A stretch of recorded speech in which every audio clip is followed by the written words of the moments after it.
Share ko lang to. Itong pinaka-favorite ko talaga sa mga sushi. Ang Kimo sushi kung tawagin siya. Ano to? Monkfish liver daw. Monkfish, hindi ko alam kung anong klaseng isa. Pero ano siya? Parang monster.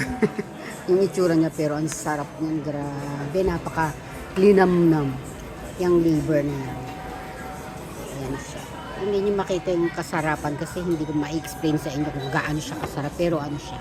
Malinamnam na liver na may kanin sa loob. Kasi sushi nga eh. Ayan, tingnan natin. Ayan siya, liver.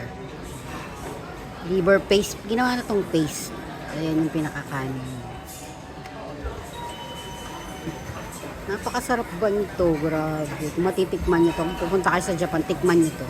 Depende sa tao kung hiyang nila.